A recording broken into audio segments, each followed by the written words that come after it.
क्या मांगेंगे? मांगो मांगो, नहीं दोगे श्याम। 3 बार कहो मुझसे। भगवान सहज ही 3 बार कह दिया, बुआ मांगो मांगो, हम तुम्हें देंगे, जो भी तुम मांगोगी वो देंगे। 3 बार वचन ले लिया।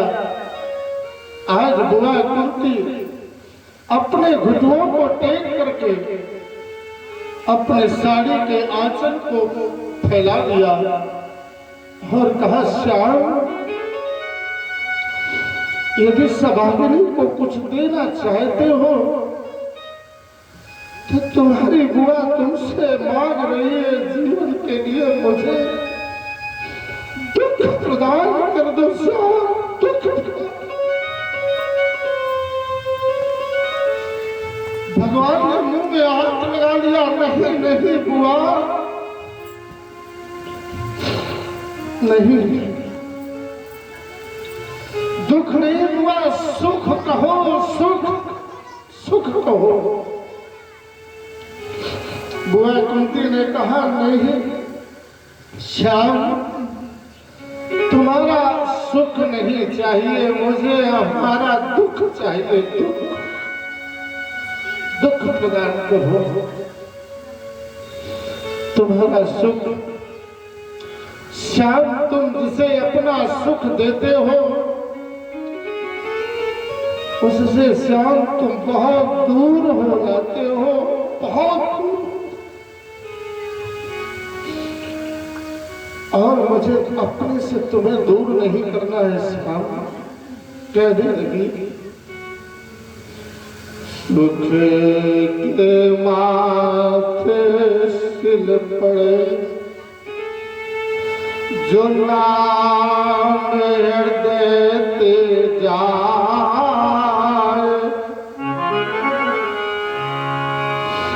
बलिहारी उस दुख की जो पल पल नाम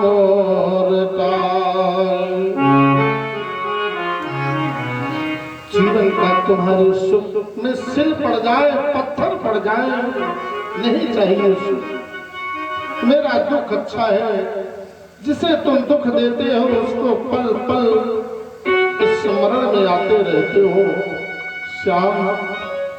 यदि जीवन में जिसे तुम सुख दे देते हो और यदि सुख में भी तुम्हारा चिंतन करता रहे तो उसके जीवन में किसी प्रकार का कोई दुख आ ही नहीं सकता है।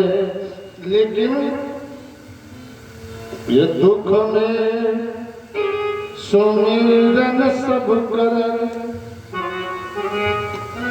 सुख में कर न कोय,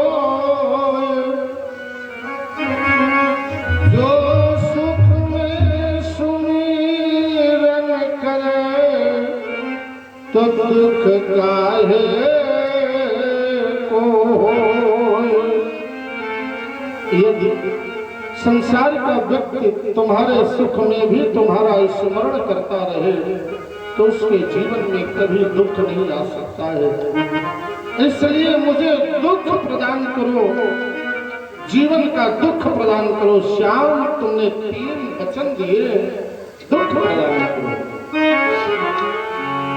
भक्तों, जिस समय कुंती हठ में भगवान श्री श्याम सुंदर कहने लगे, बुआ जिस समय मैं आज द्वारिका से चला था मेरे हृदय में था कि संसार के लोग मुझे कलंकित करते हैं कि बुआ जीवन की गरीबी है। मैंने सोचा था बुआ को जीवन का धन प्रदान करके ऐश्वर्यवान बना दूंगा, लेकिन बुआ मुझे कलंकी का कलंकी छोड़ दिया। आने वाले संसार के लोग क्या कहेंगे कि कृष्ण बुआ को जाकर के जीवन का दुख प्रदान कर दिया, दुख दिया है। बुआ सुख कहो, सुख मांगो, नहीं चाहिए, नहीं चाहिए, हमें आप चाहिए, श्याम चाहिए, सुख नहीं चाहिए। बुआ कुंती, अब मैं हो गया हूं, इसलिए तुम्हें दुख तुम्हारा दे रहा हूं। लेकिन बुआ साथ में एक मैं और कुछ कहना चाहता हूं और लेना पड़ेगा। क्या? बुआ जाओ, तुम्हारे जीवन काल में सदैव तुम्हारे सर पर आपत्तियों के बादल, दुखों के बादल मंडराते रहेंगे, परंतु जब जब तुम्हारे ऊपर संकट आएगा, ये श्याम तुम्हारे साथ होगा। बुआ, श्याम तुम्हारी रक्षा प्रदान दे दिया। बुआ कुंती से कहा, हुआ शिविर सोना दिखाई पड़ रहा है, मेरे भाई कहाँ है, पांडव कहाँ है, भैया कहाँ है? तो मैया कुंती ने बताया कि इंद्रप्रस्थ में एक गोष्ठी चल रही है। कैसी गोष्ठी? बोले राजसू यज्ञ की गोष्ठी चल रही है, राजसू यज्ञ करना चाहते, सभा लगी है। उस सभा में भीष्म पितामह, द्रोणाचार्य, कृपाचार्य सभी सुयोग सुबोध सभा में एकत्रित है। भगवान बोले, बुआ तो भाइयों से भी मिलता चला जाऊं, मिल लूं? हाँ हाँ अवश्य। भगवान गए तो इंद्रप्रस्थ में सुंदर सभा लगी हुई थी। जैसे भगवान को देखा धर्मराज युधिष्ठिर ने, आइए आइए, अरे अर्जुन जाओ जाओ, देखो श्याम सुंदर है, आइए आइए महाराज, आइए आइए, बड़ा स्वागत है। अरे सुनो, अभी अभी हम अर्जुन से कह रहे थे कि द्वारिका चले जाओ, एक कन्हैया को ले आओ। बोले हाँ हाँ हाँ, सामने देखने के लिए है, मुख देखा व्यवहार कर रहे हो, सामने आ गए तो कन्हैया तुम्हारे बिना कुछ नहीं होता। अभी तक तुमने जरा भी श्याम को याद नहीं किया। अरे बोले नहीं कन्हैया, अरे कैसी छोटी बातें करते हो, अभी अर्जुन तुम्हारे पास आता, बिना तुम्हारे तो कुछ होता ही नहीं।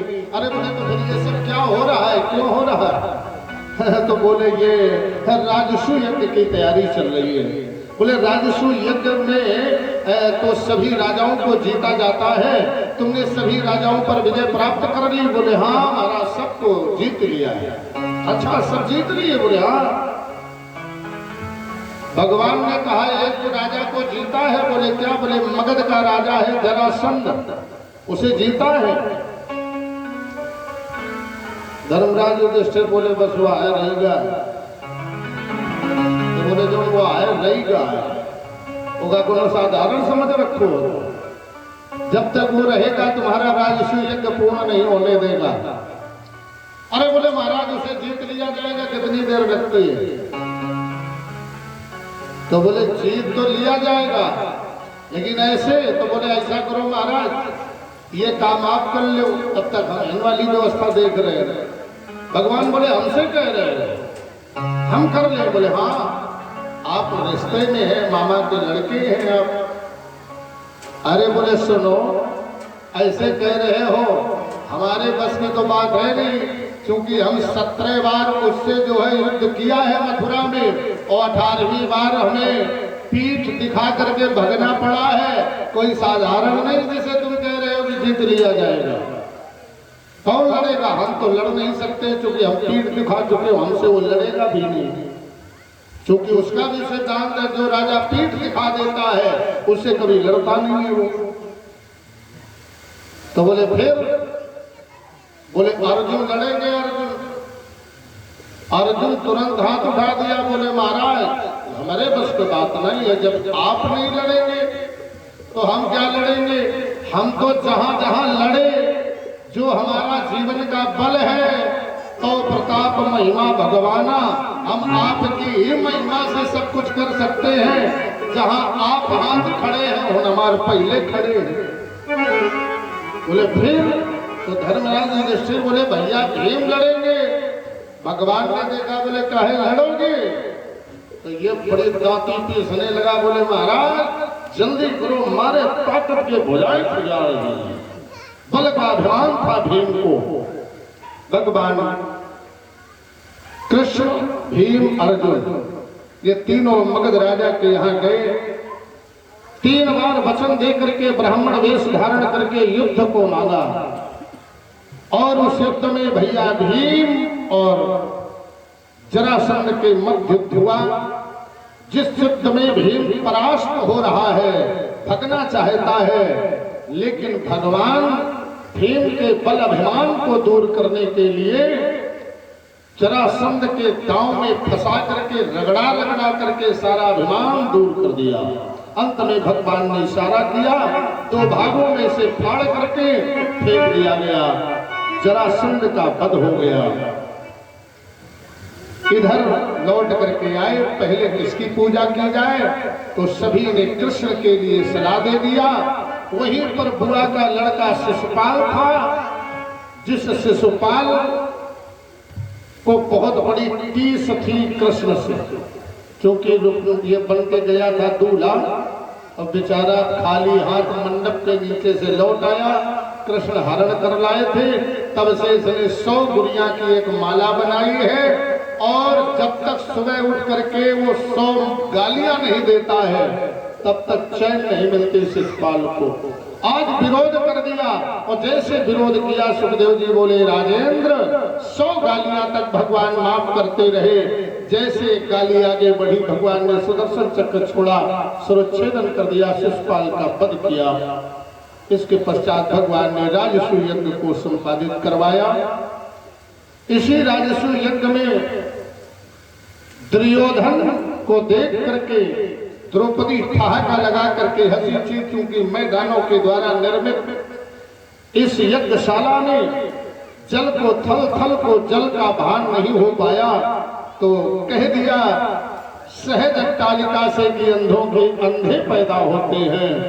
बस यहीं से दुर्योधन की यज्ञ की भी रचना हो गई, जिस यज्ञ में जाकर के द्यूत कीड़ा हुआ और मामा शकुनी के षड्यंत्र के माध्यम से द्रौपदी को दांव पर लगाया गया और दुशासन के द्वारा द्रौपदी के चीर हरण की कथा हुई।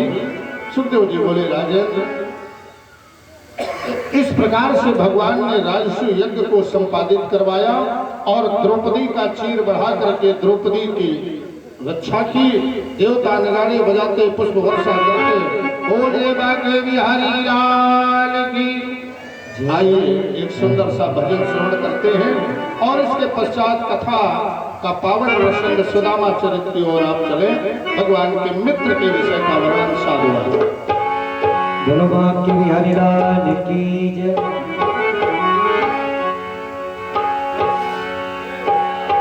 ना राम नाम लीन हो, जय हो, ना कृष्ण नाम लीन हो, तेने भरी जवानी में। ना हरि को नाम लीन हो, तेने भरी जवानी में। तो डूब के मर जा रे चुल्लू भर पानी में। तो डूब के मर जा रे चुल्लू भर पानी में। तो डूब के मर जा रे चुल्लू भर पानी में। ना राम नाम लीन हो, ना हरि को नाम लीन हो, तेने भरी जवानी में। तो डूब के मर जा रे चुल्लू भर पानी में। तो डूब के मर जा रे चुल्लू भर पानी में। ताली बजा करके तो डूब के मर जा रे चुल्लू भर पानी में।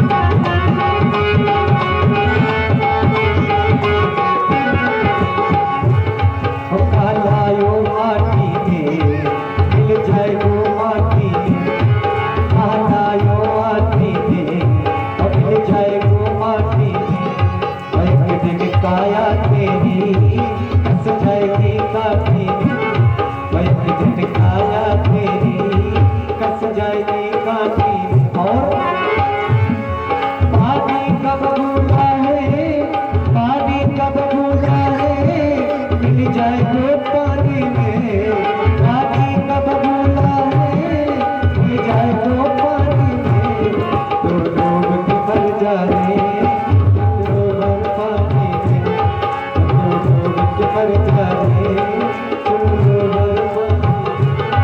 ना राम नाम लीनो ना हरि को नाम लीनो, तन भरी जवानी में, तो डूब के मर जाए चुल्लू भर पानी में, तो डूब के मर जाए चुल्लू भर पानी में। जय हो।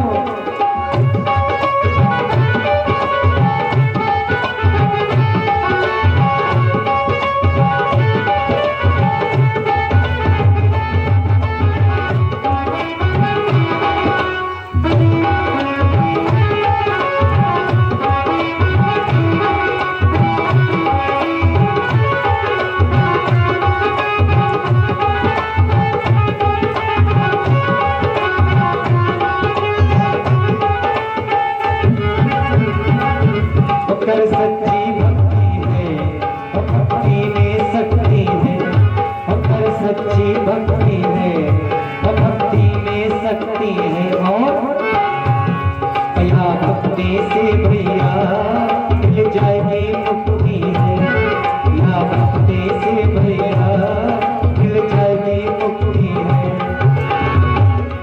कछु कमाई के ले जा रे, कछु कमाई के ले जा रे, ऐसी जिंदगानी में कुछ कमाई के ले जा रे, ऐसी जिंदगानी में, तो डूब के मर जाए चुल्लू भर पानी में, तो डूब के मर जाए चुल्लू भर पानी में, तो डूब के मर जाए। ताली बजा करके गाएंगे सभी लोग। ना राम नाम लीनो ना हरि को नाम लीनो, तन भरी जवानी में, तो डूब के मर जाए चुल्लू भर पानी में, तो डूब के मर जाए चुल्लू भर पानी में।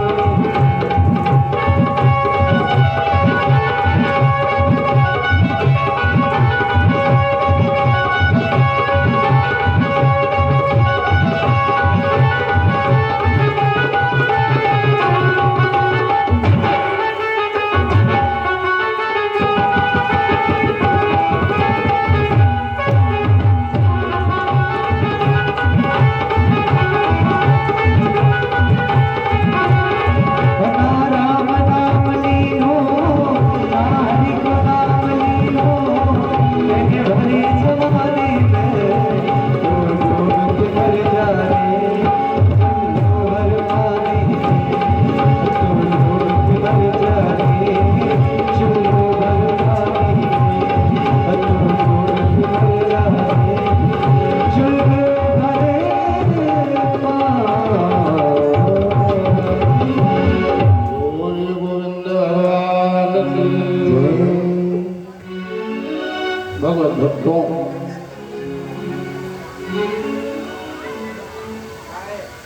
भगवान श्री सुखदेव जी से राजा परीक्षित ने कहा, भगवान आज सप्तम दिवस तक आपने भगवान के अनन्य पावन पवित्र अवतारों की पवित्र कथाओं को श्रवण कराया, जिसमें अनेक अनेक वंशों की भी पावन कथाओं को सुनाया, अनेक परमात्मा के परम भक्तों की भी कथा सुनाई, आर्त भक्त दीन भक्त सभी भक्तों की भी कथा सुनाई।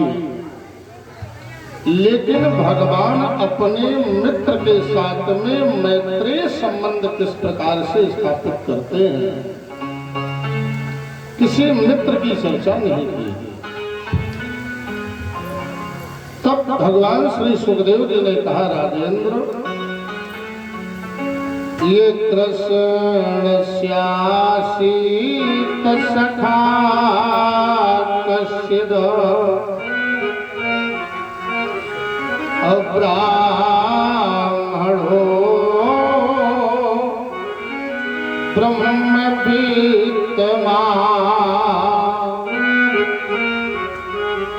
विरक्त इंद्रियार्थेषु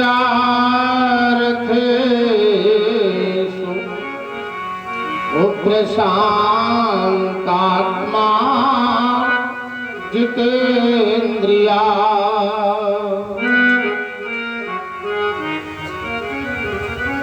भगवान श्री कृष्ण के कोई सखा, कश्चित कोई सखा, और जो कोई सखा है उसका नाम नहीं दे रहे। जो कश्चित सखा है वो ब्राह्मणो, वो जो सखा है, मित्र है, वो ब्राह्मण है। देखिए सुदामा ब्राह्मण को लोगों ने वहां तक पहुंचा दिया है कि भिखारी है, भिक्षा मांगते हैं तब भोजन करते हैं, ये ब्राह्मण है। ब्राह्मण भिखारी होगा नहीं। जिस दिन ब्राह्मण भिखारी हो जाएगा उस दिन ये धरा नहीं रहेगी।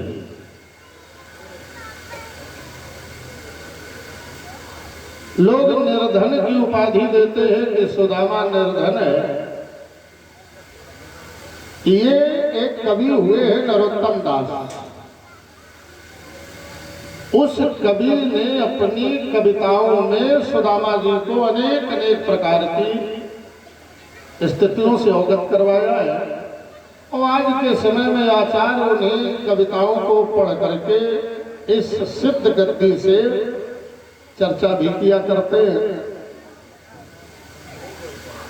लेकिन कभी किसी कवि की लिखी हुई कविता सत्य नहीं होती है। जो कवि लिखता है वो कभी सत्य नहीं लिखता है। वो कहीं पुष्ट के लिए कवि की कविता का कोई प्रमाण नहीं होना चाहिए। चूंकि कवि के लिए कहा गया है कि जहां न जाए रवि वहां जाए कवि, तो इसके माने कल्पना है। कवि कल्पनाओं को संग्रहित करता है। तो कल्पना के द्वारा कोई प्रमाणित गद्य के माध्यम से किसी को कह देना ये अच्छी बात नहीं होती है।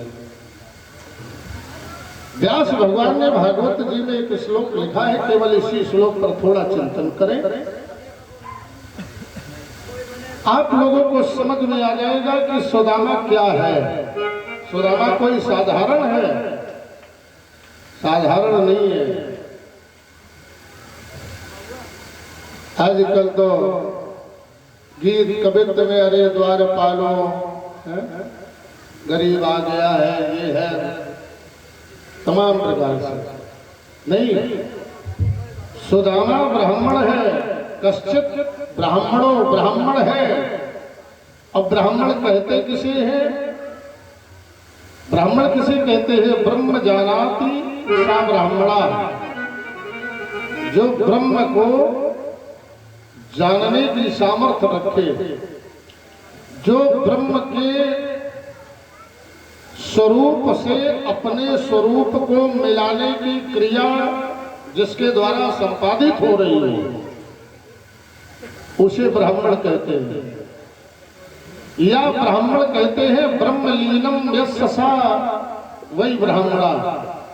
जिसकी ब्राह्मी स्थिति हो जाए उसे ब्राह्मण कहते हैं।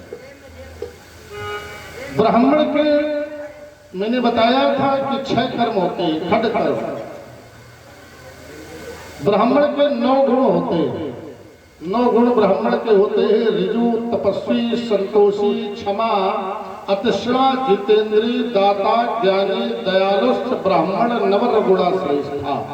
ये 9 गुणों से श्रेष्ठ ब्राह्मण होता है। जिसमें ये 9 गुण होंगे, क्या उसके जीवन में भी किसी प्रकार का कोई दुख होगा? जहां 9 गुण है कोई दुख नहीं। क्योंकि दुख कहां होता है?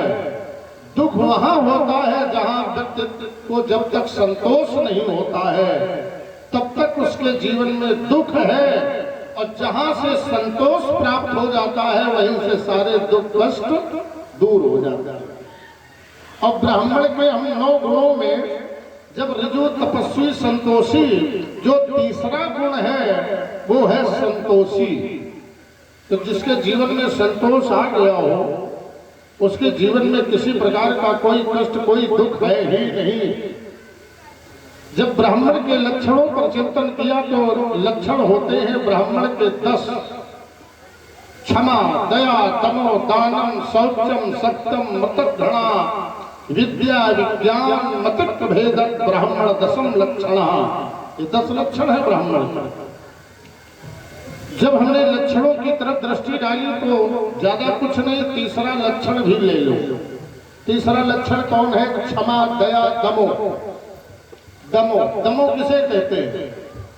दमो कहते हैं जिसने अपनी 5 कर्मेंद्रियां, 5 ज्ञानेंद्रियां, एक मन, इन 11 को जीत करके जिन्होंने भगवान के चरणों में अपने को समर्पित कर दिया हो, अर्थात जो इन 11 पर विजय प्राप्त कर ले उसे कहते हैं दमो। और इस शरीर में भोक्ता कौन है? इस शरीर में भोग कौन करता है? क्या भोग आत्मा का है? आत्मा का कोई भी भोग नहीं है। क्या चीज खा रहे हो, क्या चीज नहीं खा रहे हो, ये आत्मा का इससे कोई भी संबंध नहीं है। स्वाद क्या है, कैसा है, तृप्त है कि अतृप्त है, ये सारा भान इंद्रियों का है। इस शरीर में भोक्ता इंद्रिय है, आत्मा नहीं भोक्ता है।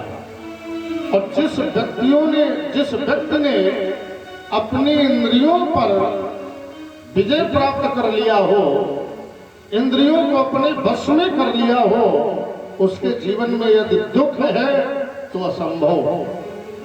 क्योंकि इंद्रियों की आवश्यकता में आविष्कार करना पड़ता है। जब आविष्कार करना पड़ता है तो किसी न किसी प्रकार का उसे दुख कष्ट होता है। और जब किसी को कोई आवश्यकता ही नहीं है तो आविष्कार करने की भी जरूरत नहीं है। और जब आविष्कार नहीं है तो किसी प्रकार का कोई कष्ट नहीं है, संकट नहीं है। दूसरी बात, लोग कहते हैं कि सुदामा गरीब है, और व्यास भगवान कहते हैं कि ब्रह्म वित्तमा, ब्रह्म वित्तमा ऐसे ब्राह्मण मित्र हैं जिनका ब्रह्म ही धन हो। जब उस ब्रह्म की जरा सी किसी पर दृष्टि पड़ जाती है तो व्यक्ति धनवान हो जाता है। और जिसका स्वयं खजाना ब्रह्म हो, स्वयं ब्रह्म ही हो, खजाना, बखारी, अकाउंट, तो फिर वो क्या कोई साधारण कोटि का धनवान है? ब्रह्म धन है। विरक्त इंद्रियार्थेषु, इंद्रियों से विरक्त, प्रशांतात्मा जितेंद्रिया, प्रशांत आत्मा। व्याकरण में प्राप्त उपसर्ग है, विशेष का संबोधन है। एक शांत आत्मा है, जहाँ शांत आत्मा है वहाँ दोबारा शांति हो सकती है, लेकिन प्राप्त विशेष का संबोधन है। जहाँ विशेष प्रकार से प्रशांत हो गई हो आत्मा, वहाँ दोबारा कभी भी अशांति में नहीं आने वाली। इसलिए प्रशांत आत्मा जितेंद्रिया, इंद्रियों पर विजय प्राप्त करने वाले कश्चित सखा जो है वो ब्राह्मण सुदामा। इनके जीवन में कोई नहीं। लोग कहते हैं भिक्षा मांगते हैं। व्यास भगवान प्रमाणित करते हैं कि सुदामा के जीवन का जो भरण पोषण है, तुम ही सोचो, भिखारी कभी भूखों मरता है? भिखारी, भिक्षा मांगने वाला क्या कभी भूखों मरता है? भिक्षा मांगने वाला कभी भूखों मर नहीं सकता। जितना तुम्हारे घर में नहीं होगा भिक्षा मांगने वाले के पास, उतना धन उसके पास आ जाता है। क्योंकि एक घर नहीं देख मिलेगा, दो घर नहीं देंगे, किसी न किसी घर में तो मिलेगा ही, कभी भूखों नहीं मर सकता। सुदामा जी कभी किसी से मांगा नहीं, याचना शब्द सुदामा जी के जीवन में कहीं भी किंचित मात्र छू नहीं गई, कोई याचना नहीं। अरे संसार की याचना तो छोड़ दो, जो ऐसा व्यक्तित्व हो जो भगवान से याचना करने में जिसको संकोच हो, वो संसार से क्या मांगेगा, नहीं मांगा करेगा। फिर गृहस्थी का पालन पोषण कैसे हुआ, तो व्यास भगवान ने बड़ा सुंदर शब्द संयोया है, यद्रक्षयोपपन्नेन, एक शब्द आया है भागवत में, यद्रक्षयोपपन्नेन। महाराज पृथ्वी का भ्रमण करते हैं और कोई व्यक्ति यदि अपनी इच्छा से उनकी झोली में डाल देता है तो महाराज जी वही घर लिए चले आते हैं, और यदि किसी ने किसी दिन उनकी झोली में नहीं डाला तो महाराज खाली हाथ ही चले आते हैं। इसीलिए सुदामा जी की गृहस्थी की स्थिति ये है कि महाराज को कभी कभी तीन दिन तक कोई कुछ नहीं देता था, तो महाराज जी के यहाँ 3 दिन भोजन नहीं बनता था। जीवन में गृहस्थियां दरिद्र योग में चली जाती है। भक्तों, कथाएं तो अन्य प्रकार से हुआ करती हैं और कथा का कभी अंत भी नहीं है। कथा को कितना बढ़ाया जाए, कितना घटाया जाए, ये तो सब कुछ संभव है, लेकिन किसी कथा से कुछ जीवन में शिक्षा मिले, बस उतना ही बहुत कुछ है। जीवन में किसी भगवान के दरबार में जाना, किसी मंदिर में जाना, किसी यज्ञ में जाना, किसी संत के पास जाना, वहां जाकर के संसार के दुख मांगना, प्रभु सारे दुख प्रदान कर दो, लेकिन एक प्रार्थना करना, प्रभु वो दुख न देना, वो दुख न देना कौन, जो सबसे बड़ा वाला है, वो दुख मत देना, और संसार के सारे दुख प्रदान कर दो, लेकिन बड़ा वाला दुख मत दो। पूछा बड़ा वाला दुख कौन है, तो महाराज कविता कुल कानन में विहार करने वाले कविकुल शिरोमणि पूज्यपाद प्रातःस्मरणीय श्रद्धेय गोस्वामी जी महाराज लिखते कि संसार का सबसे बड़ा दुख क्या है और संसार का सबसे बड़ा सुख क्या है। एक ही मंत्र में बताया कि नहीं दरिद्र सम दुख जग माही, नहीं दरिद्र सम दुख जग माही, दरिद्र सम दुख जग माही, नहीं दरिद्र सम दुख जग माही, नहीं दरिद्र सम दुख जग माही, संत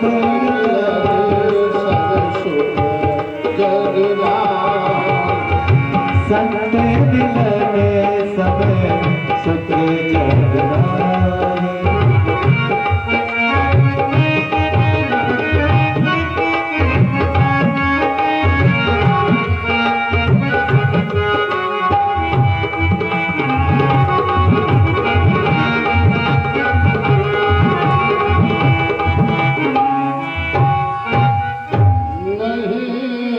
दरिद्र सम दुख जग माही, और संत मिलन सम सुख जग राही। दरिद्रता के समान कोई दुख नहीं है, और जीवन में किसी के संत सत्संग मिल जाए, इससे बड़ा कोई सुख नहीं है। ईश्वर से प्रार्थना करना, प्रभु सब देना, लेकिन हमारी गृहस्थी दरिद्र योग में ना आवे, ये प्रार्थना करना।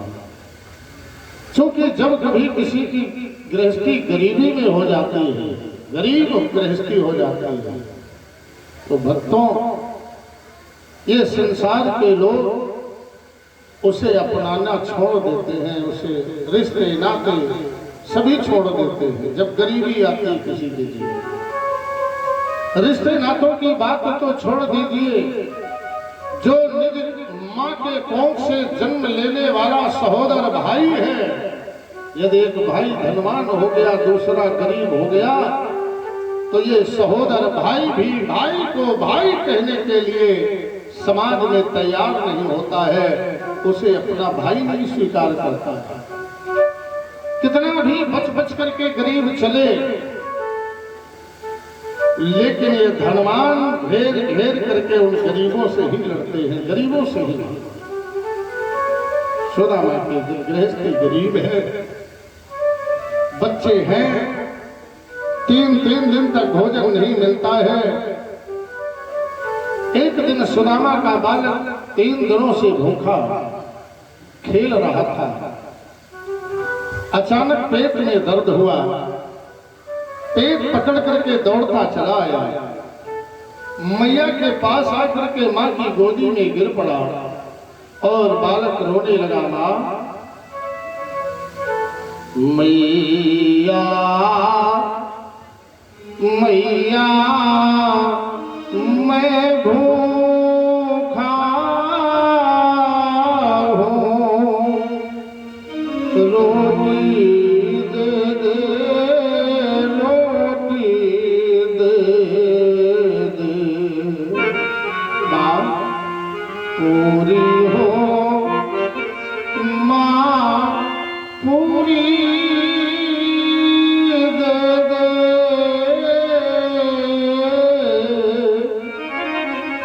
ना हो माँ आधी दे दे।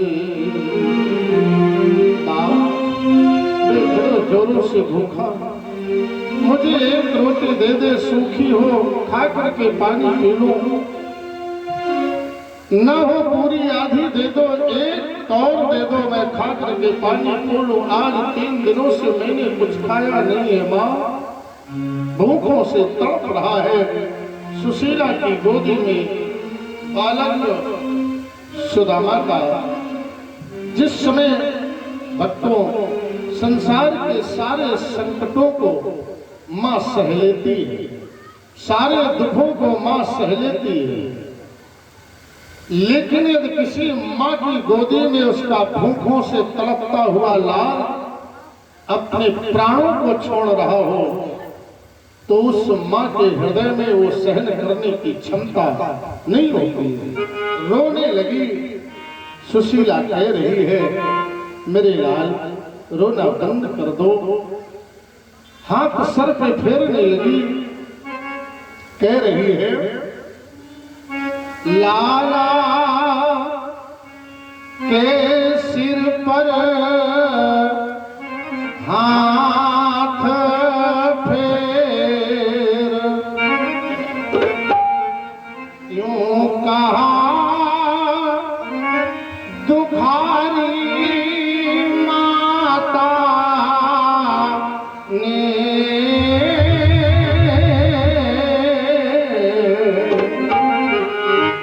बेटा सुख कैसे मिल सकता, जब दुख लिख दिया विधाता ने।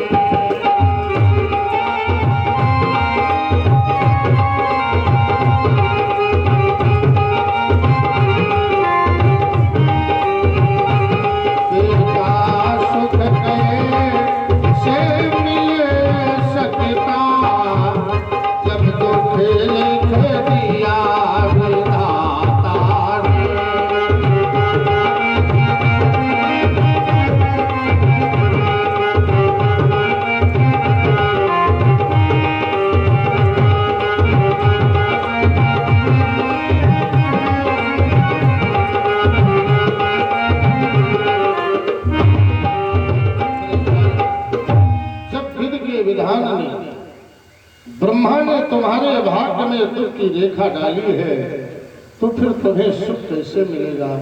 बेटा यदि सुख का मिलना लिखा होता तो ईश्वर ये दिन ना दिखलाता।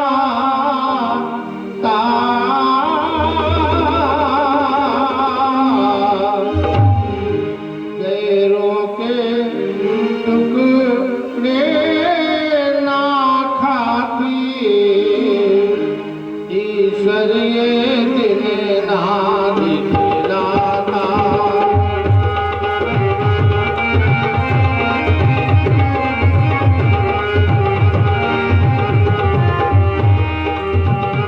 गैरों के टुकड़े ना खाती ईश्वर ये दिन ना दिखलाता।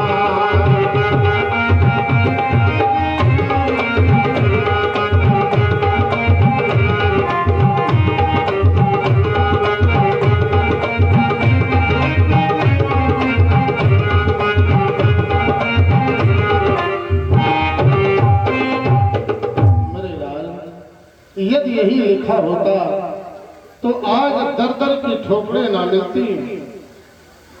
तीन तीन दिनों से भूखों से ईश्वर तुम्हें न मारता। इस समय एक ही उपाय है, जब कभी जीवन में किसी के आपत्ति का समय आ जाए उस समय जीव को धैर्य धारण करना चाहिए। मेरे लाल, अब एक ही उपाय है, क्या? इस समय सब्र के लाल शिवा अब और न कोई चारा है।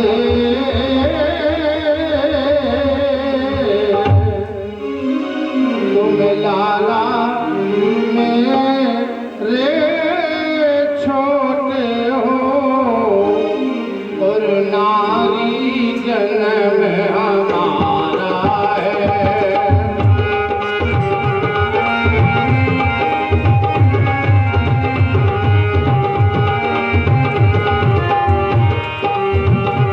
तुम लाला मेरे छोटे हो और नारी जन्म हमारा है।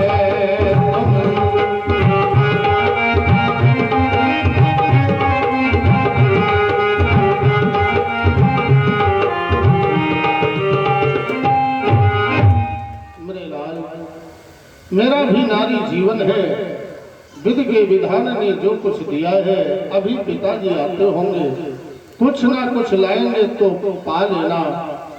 बालक पिताजी की राह देख रहा है, तब तक सुदामा जी चले आ रहे थे। आज भी कुछ भी नहीं मिला है। बालक दौड़ा, पिताजी पिताजी मैं बड़ी जोर से भूखा हूँ, कुछ लाए हो मुझे खाने को दे दो। सुदामा जी आए, बालक के भूखों से तड़पते देख करके नेत्रों में अश्रु भर लिया और कहा, माधव अवश्यमेव भोक्तव्यम कृतम कर्म शुभाशुभम। शुभ अशुभ कर्म का भोग उसी को भोगना है जिसने किया हो। माधव, अपराध हमने किया था। गुरु माता के दिए हुए चनों को मैंने चाट लिए थे। इस बालक का दोष क्या है? अपराधी मैं हूं, मुझे जीवन के कष्ट दे दो, मुझे प्राण दंड ऐसा दंड दे दो। लेकिन इस छोटे दुर्मुहे बच्चे ने क्या बिगाड़ा था जो भूखों से तड़प तड़प करके अपने प्राणों को सर्जित करने के लिए प्रेरित हो रहा है? माधव, संसार का जब पिता अपने बेटे को जन्म देता है तो संसार का पिता कामना करता है कि मेरा बालक बड़ा होगा, जवान होगा, मेरा बेटा धन कमाएगा, बुढ़ापे का सहारा बनेगा। जब अंतिम में मेरे प्राण निकलेंगे उस समय अपने कंधों पर लेकर के गंगा घाट तक मुझे जाएगा, लेकिन मैं कितना भागा पिता हूं। जिनके कंधों पर जाने के लिए मुझे तैयारी है, आज वो बालक तड़प रहा है और उसे अपने कंधों तक ले जाना पड़ेगा। गंगा घाट तक मैं कितना भागा हूं, अपराधी मैं हूं, दंड मुझे मिले। बालक से कहा, बेटा राधे राधे कहो। बालक ने सोचा राधे राधे से पेट भर जाएगा, तो बालक राधे राधे कहने लगा। राधे राधे गोविंद गोविंद